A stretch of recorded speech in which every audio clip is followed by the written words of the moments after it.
At the family reunion I paid for, they gave everyone a custom t-shirt. Mine said biggest disappointment. I didn't argue. I just smiled, took out a stack of papers, tore them in half, and left. An hour later, they finally read what I destroyed and started calling non-stop. I wish I could say I didn't see it coming, that it hit me like a slap in the face, but honestly, it felt more like the final piece of a puzzle I'd been trying to convince myself didn't exist. I stood there holding the t-shirt, staring at the bold black letters like they were written in permanent marker on my chest. Biggest disappointment. Nice. My sister Laura was already giggling. "It's just a joke, Frankie." Ben gave me a lazy shrug from across the table, beer in one hand. "Come on, sis." You've got to admit it's kind of funny. My parents, silent at first. Then my mom let out this light chuckle like someone had told a slightly inappropriate joke at a PTA meeting. My dad shook his head, smiling like I'd just tripped on a sidewalk. I nodded once, then again slower. Right. Funny. I folded the shirt neatly and set it on the edge of my plate. No one noticed that my hands were shaking just slightly, or if they did, they didn't care. I don't know what I expected. I paid for this entire reunion, venue, food, travel. I even paid for the matching shirts. That's the punchline, isn't it? They used my card to print that label. The joke. Hilarious. I'd spent months organizing this weekend, reserved the old lakeside house they used to rave about, hoping, foolishly, that maybe nostalgia would soften things. Maybe I'd finally feel like part of something again. Instead, I got a printed confirmation of my place in the family. And the worst part? I didn't even feel angry, just tired. Tired in the kind of way that sinks into your bones and settles there like cement. I pushed back my chair, smiled. Be right back. Walked upstairs to the guest room. My room, technically, since I rented the entire property, and opened my bag. The folder was exactly where I left it. Thick, crisp, weighted. I'd had the papers printed on special parchment, something that felt significant to hold, something they could keep. I'd even considered bringing champagne to go with the announcement. Instead, I walked back into the dining room and stopped just behind my empty chair. No one looked up. They were too busy posing for a group selfie in their new shirts. Perfect timing. I took out the folder, slid the papers from inside, and without saying a single word, I began tearing them in half, slowly, deliberately, page by page. Laura turned first. "Wait, what is that?" Ben furrowed his brow. "Is that a contract?" I didn't answer. My dad stood halfway. "Frankie." I set the torn papers down in front of my empty plate. Smiled again, tighter this time. "Enjoy the shirts." Then I walked out. No yelling, no slamming doors. Just footsteps against the old wood floor, the creak of the screen door behind me, and the cool night air pressing against my skin like relief. I didn't even take my jacket. I didn't need it. I was halfway to the car when the first call came in, then a second, then 3 more, like a dam cracking open. I didn't answer. Not yet. Let them read what I destroyed first. Let them feel it. I sat in my car for 10 minutes before even turning the key, just staring at my hands on the wheel. Still calm. Still too calm. Like my body hadn't caught up with what had just happened. They laughed. That part kept looping in my head. My mom, my siblings, even my dad. Like it was all so harmless. Like calling me their biggest disappointment was just another cute little family quirk. Right up there with Laura's passive-aggressive holiday cards and Ben's jokes about me being single. But it wasn't harmless, and it wasn't new. I could trace it back to age 9. That was the year Ben broke the neighbor's window with a baseball, and I got grounded for not stopping him. Laura lied about failing a test, and I got a lecture about being a bad influence. Every mistake in that house somehow had my name attached to it, even if I wasn't in the room. At 12, I remember getting a C in math, my first. I cried, not because of the grade, but because I knew exactly what was coming. Dinner table sarcasm, Mom's dramatic sigh, Dad's quiet disappointment. Meanwhile, Ben could fail an entire semester and still get extra spending money for trying his best. At 17, I begged them to co-sign a small student loan. Not even money, just a signature. They said no, said I needed to learn responsibility. Ben had wrecked 2 cars by then. Laura had already moved to Europe for a photography course they helped fund, but I needed to learn responsibility. So I worked nights, slept 4 hours a day, built something from nothing. A tech service at first, then a subscription platform. Learned how to code, how to pitch, how to get rejected and keep going. I didn't ask for much. A little credit would have been nice. Maybe an "I'm proud of you." Instead, I became the running gag, the weird one. The one who always showed up late to Thanksgiving because she was probably coding in a basement somewhere. When I got my first 6-figure investment, I told no one. When I cleared my student debt in one lump sum, I told no one. When my company went viral, still no one. It felt like if I told them, they'd just find a way to twist it, turn it into another joke. Or worse, take credit for it. So I kept quiet.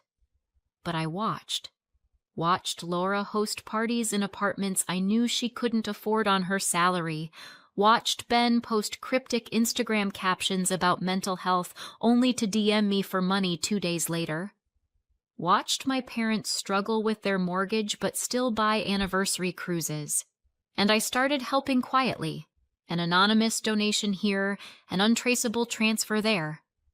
Because despite everything, I still wanted to believe in family. I thought maybe if I gave enough, they'd finally see me. That fantasy shattered last Christmas. I offered to fly everyone out to a ski lodge I rented. My mom told me to save my money, then posted a status about how Laura surprised them with a family-funded holiday. That was when I decided, no more behind the scenes. The reunion I just left, that was supposed to be my reveal. A real one. I had it all lined up. A notarized letter gifting my parents early retirement. Their mortgage, wiped clean. A down payment agreement for Laura and her kids. A new start in a better school district. A debt relief fund for Ben, plus an optional job referral if he ever wanted to start fresh. Each document was signed, sealed, printed on heavy linen paper. I even picked navy blue folders to match the table decor. That's how far I went. I wanted it to be beautiful, memorable. I imagined the look on my mother's face when she read the letter, the tears, the pride, the slow realization that the daughter she once called directionless had built something big enough to give them a second chance. I imagined my father standing up, speechless, shaking my hand. I imagined Laura saying, "I was wrong about you." Ben saying, "Damn, sis." I had no idea I imagined so many things. What I got was a joke printed on a t-shirt. And I know what you're thinking. Maybe they didn't mean it. Maybe it was just bad humor. Maybe they would have reacted differently if I'd told them first. But here's the thing. They knew, on some level. They always knew. They saw the car I drove, the clothes I wore, the way people reacted when I mentioned my company name. My mom once asked if I was doing okay financially, but in that careful, rehearsed way people do when they're fishing for confirmation without wanting to seem impressed. They just didn't care. Or worse, they did care, and they hated what it said about them. So they laughed, because it was easier to keep me in the disappointment box than admit they might have been wrong about me. And now they were going to find out what I had in those papers. And not just them. Everyone. Everyone who ever heard them talk about poor Frankie. Everyone who believed I was some failure drifting from one sad project to another. They were going to see the truth, but not before things got worse, because I hadn't even seen the messages yet, the ones they were already sending, the lies they were already spinning, the story they were crafting before I could open my mouth. That came next. I didn't even make it back to the city before the story started spreading.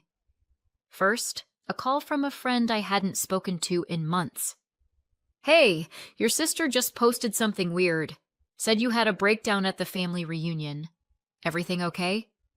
Breakdown. That was the word she used. I opened Facebook, and there it was.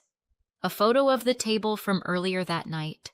Shirts laid out, wine glasses full, a cake in the center, with a caption that read, "Some people just can't handle being part of a family. We still love you even when you self-sabotage. No names, no details, but it was clear who she meant."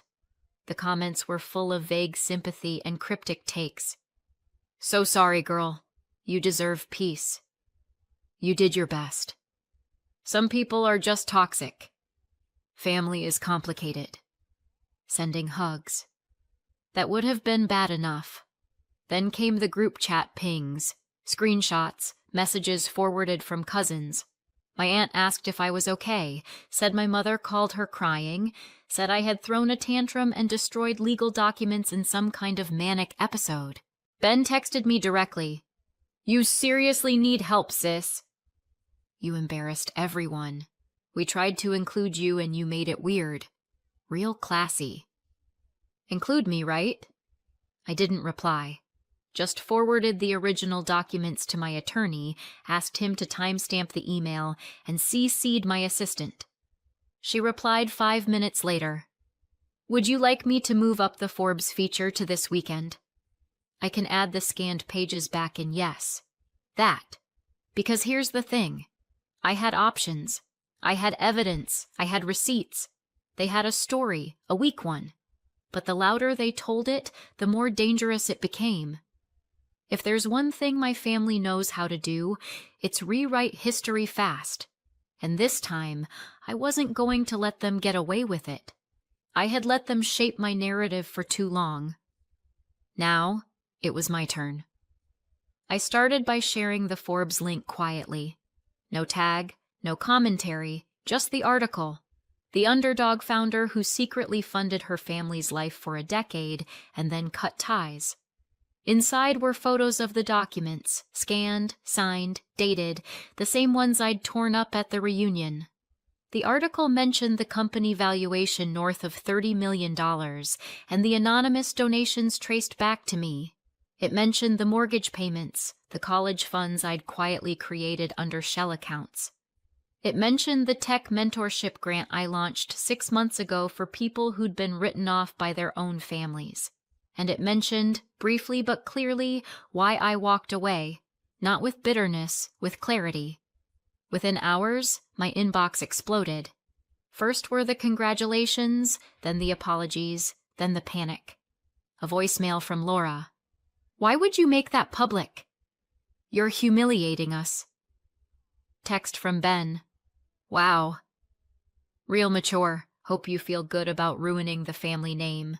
Then my mom. "We need to talk." "You misunderstood the joke.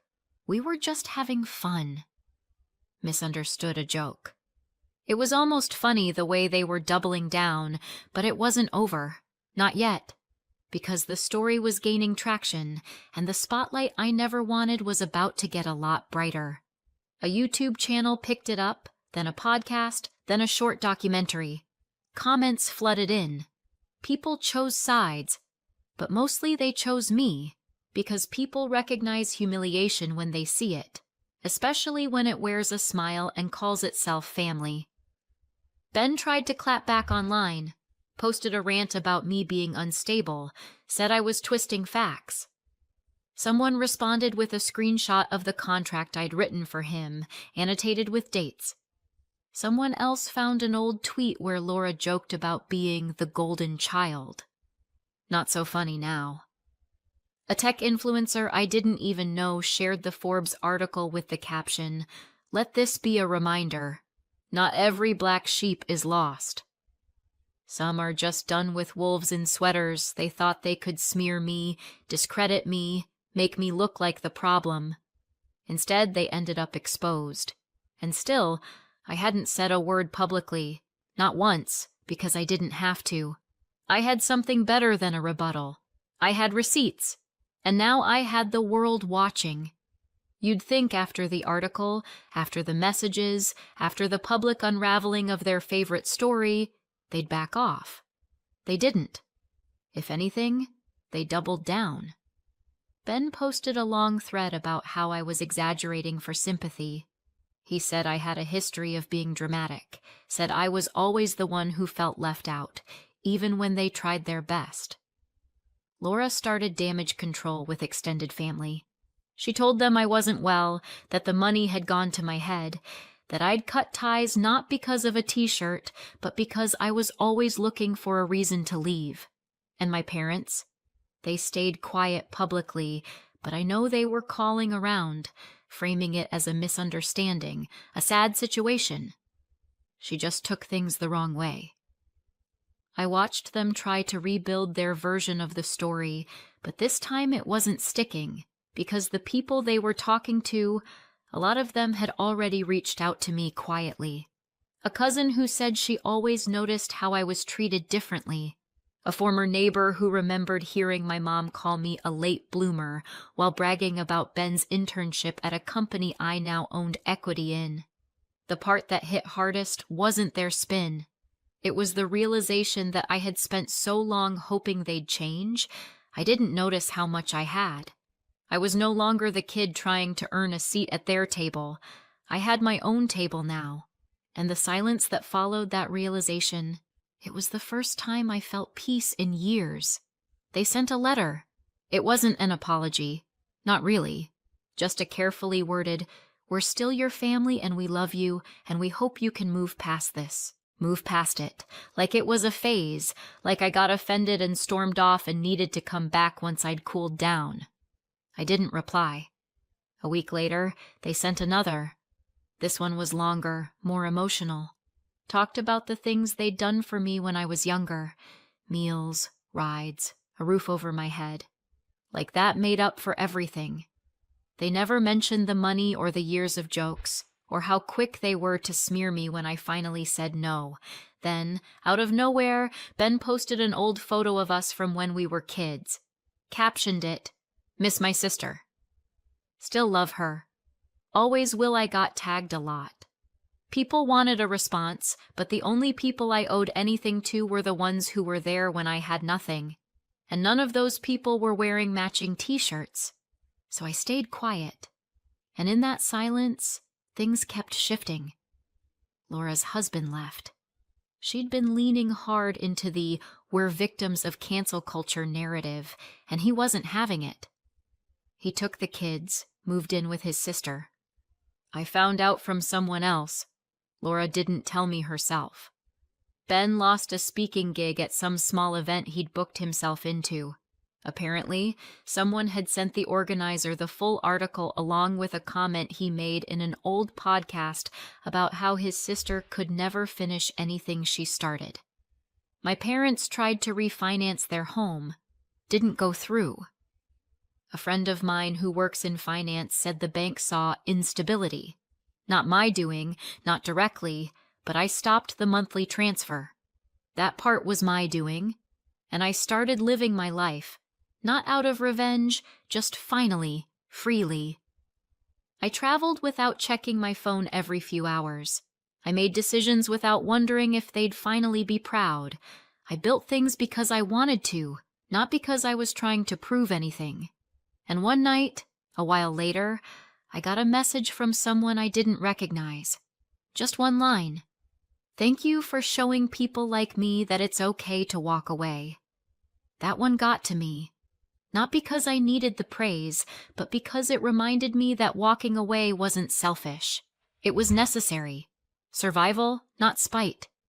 I was never angry they didn't love me the way I wanted. I was angry they pretended they did while cutting me down every time I stood up straighter. That night, I opened a box I'd forgotten about. It had copies of the original documents, the ones I tore up. I ran my hand over the paper, thick, cream-colored, still sharp at the edges where I'd ripped the first set. It didn't feel like loss anymore. It felt like closure. I don't know where they are now. I don't check. Sometimes people send me updates, but I delete them before I finish reading. I don't need to know. Not because I don't care, but because the version of me who needed their approval doesn't live here anymore.